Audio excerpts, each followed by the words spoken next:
जो एक पर्त थी उस पर एक सज्जन विराजमान थे। उन्होंने कहा महाराज जी हाँ, ओहो आप बहुत अच्छे मिले। उन्होंने क्या मतलब देखा परिचय, कोई परिचय नहीं। उन्होंने कहा महाराज जी आप अच्छे मिले, सत्संग हो जाए। उन्होंने कहा बहुत अच्छे, सुबह के 4 बज रहे हैं और तुम्हें सत्संग के लिए गाड़ी का ही डिब्बा मिला क्या? सत्संग पाकर के नहीं, सत्संग जाकर के करना पड़ता है, हर एक चीज का स्थान होता है। मैंने कहा आप मेरा जो एक एक क्षण है ना उसे बर्बाद ना करिए, आप आराम करिए और मुझे अपना काम करने दीजिए। कहने का तात्पर्य है कि संत का क्षण और अन्न का कण ये कभी हमें बर्बाद नहीं करने चाहिए, और बर्बाद करते हैं तो इनका भोग भोगना पड़ता है। आगे मैं इसको बताऊंगा। अंतोगत्वा सन्यासी फल तो ले लिया है लेकिन हाथ में लिए बैठी है। पड़ोसन ने कहा एक काम करना, तेरे यहाँ गाय है ना, और वो गाय बंध्या है। संत के दिए हुए प्रसाद में अगर इतनी क्षमता है ना कि इससे संतान की प्राप्ति हो जाएगी, तो इस फल को तू एक काम कर, गाय को हाँ खिला दे। और जब तू इस फल को गाय को खिला देगी ना तो तुझे मालूम पड़ जाएगा गाय से संतान प्राप्त होनी चाहिए।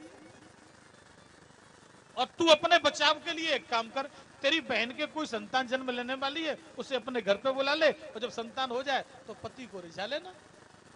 कह देना कि मैंने प्रसूति गृह में जाके लेट जाना, कह देना मैंने संतान को जन्म दिया। उन्होंने कहा तूने अच्छा फार्मूला बता दिया। बहन को बुला लिया और बुला करके बहन को इसने क्या किया कि बड़े भाव से बहन को घर पे रखा। पतिदेव सीधे थे ना, आत्मदेव जितना सीधा था ना, धुंधली उतनी ही कर्कशा थी। मेरे भाई वैसे एक बात कलयुग का सबसे बड़ा गुण है, जरा ध्यान देना। नारद जी जिस वक्त भ्रमण कर रहे थे ना मृत्यु लोक पर, तो नारद जी ने एक सबसे बड़ा कलयुग का गुण देखा था। क्या? कलयुग का सबसे बड़ा गुण, आप लोग ध्यान देना। कलयुग में एक बात है कि जीव पहले कुछ और करता था और अब क्या करता है। कलयुग का सबसे बड़ा गुण तरुणी प्रभुता गेहे। भागवत के महात्मा का श्लोक, तरुणी प्रभुता गेहे श्याल को बुद्धिदायका। जरा ध्यान देना मेरे भाई, ध्यान देना। परम आदरणीय मातृशक्ति, तरुणी प्रभुता गेहे श्याल को बुद्धिदायका। तरुणी, तरुण माने स्त्री, प्रभुता माने चलना, गेहे माने घर। घर में किसकी चल रही है जी?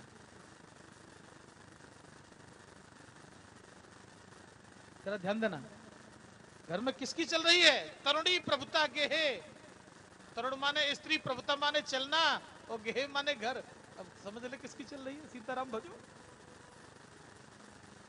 कलयुग का प्रथम गुण है, लेकिन ध्यान देना, निवेदन है मेरा, क्षमा करना, आप लोग नाराज ना होना, मैं आपको समझा रहा हूं जो आपके ऊपर लागू नहीं कर रहा। कलयुग का गुण है तरुणी प्रभुता गेहे श्याल को बुद्धिदायका। पहले भाई भाई से राय लेता था कोई काम करता था तो, पुत्र पिता से सलाह लेता था कोई काम करता था तो, लेकिन अब कहां जा रहा है सलाह लेने के लिए? कि श्याल को बुद्धिदायका। सीधा कहां जा रहा है? कि ससुराल। हे भगवान, साले बुद्धि के दाता हो गए। भाई कुछ नहीं रहा, पिता कुछ नहीं रहा, छोटा भाई कुछ नहीं रहा, बड़ा भाई कुछ नहीं रहा, लेकिन मेरे भाई अब कौन? कि ससुराल वाले बुद्धि देने वाले हो गए। श्याल को बुद्धिदायका लोभाद्र विक्रयणो कन्या। अंदर ही अंदर धन लेकर के विवाह हो रहा है। ये क्या है? आपने देखा होगा विवाह संस्कार क्या हो रहा है कि देखिए भाई, जो पहले बेटे को देखने आए थे ना वो 25 लाख रुपए दे रहे थे। इसका मतलब तुम्हारी 25 से ऊपर की बात हो तो सौदा करो। संबंध नहीं हो रहे मेरे भाई, संबंध नहीं, अपितु अब क्या हो रहा है कि सौदे। संबंध शब्द की तो परिभाषा ही अलग है, और जहां संबंध पट गया उसी को समधी बना लिया। और समधी शब्द का मतलब क्या है मालूम है? जरा ध्यान देना आप लोग, जहां विचार सम है, जहां आचार सम है, जब तक विचार ही नहीं मिल रहे तो फिर समझी कहां से बन गया। श्लोक कह रहा है लोभाद्र विक्रय कन्या, ये तो क्या है कि कन्या का विक्रय हो रहा है। जहां धन से शादियां जहां हो रही है तो क्या है, विक्रय है। लोभाद्र विक्रय कन्या दंपत्ति नाम च कल्पना, महाराज ये कलयुग का सबसे बड़ा गुण है। आए प्रसंग पर, कलयुग का प्रभाव देखें। धुंधली बुद्धि ने क्या किया कि उठा करके उस फल को गाय को खिला दिया, और इधर बहन ने कुछ दिन बाद एक बालक को जन्म दिया। लेकर के बहन के उस बालक को प्रसूति गृह में लेट गई और घोषणा करवा दी कि मैंने एक बालक को जन्म दिया है। प्रेम से बोलो गोविंद भगवान की। मैंने एक बालक को जन्म दिया है। हुआ क्या, अब तो जी बात जानकारी में धुंधकारी की आ गई। धुंधकारी ने देखा कि ये तो मुझे पुत्र प्राप्त हुआ है, किसकी कृपा से, सन्यासी की कृपा से। लेकिन क्या यह संत के दिए हुए प्रसाद का फल था? जी नहीं था ना, संत के दिए हुए प्रसाद का फल नहीं है। संत ने जो प्रसाद दिया था वो किसने खाया? गाय ने। धुंधली ने जिस बालक को जन्म दिया, उस बालक को जैसे ही गोद में लिया बड़ा प्रसन्न हुआ। आत्मदेव ने उस बालक के लिए अन्नदान, भूमिदान, गौदान, स्वर्णदान, अनेकानेक नाना प्रकार के दान किए। लेकिन जैसे ही 3 महीने बीते, त्रिमासे निर्गमे चात्सा, ठीक 3 महीने बाद संत के दिए हुए प्रसाद ने अपना फल दिखाया। जो संत ने फल दिया था वो फल गाय ने खाया और उसका प्रभाव हुआ। गाय से भी एक सुंदर बालक का जन्म हुआ। शरीर कैसा है? मनुष्य जैसा, लेकिन कान कैसे हैं? गाय जैसे। दोनों बालक। अब तो आत्मदेव बड़ा खुश। आत्मदेव ने कहा तो हमारे पास एक भी संतान नहीं, और कहा अब 2 पुत्र।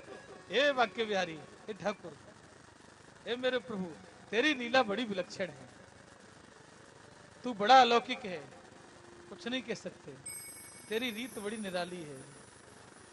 हे मेरे मोहन, हे मेरे गोपाल। अब तो भगवान के जाकर के नतमस्तक करने लगा। कौन?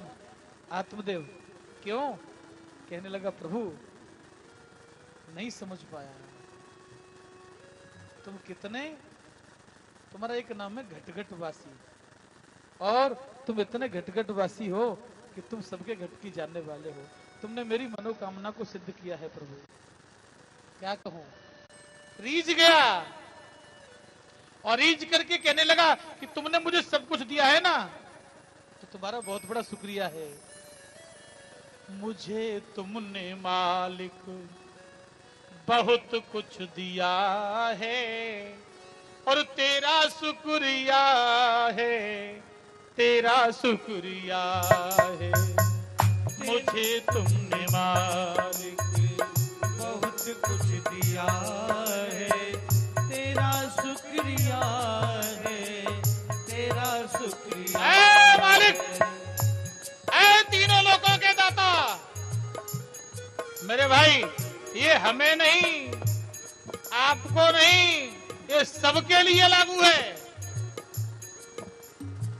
मुझे तुमने मालिक बहुत कुछ दिया है, तेरा शुक्रिया है, तेरा शुक्रिया है।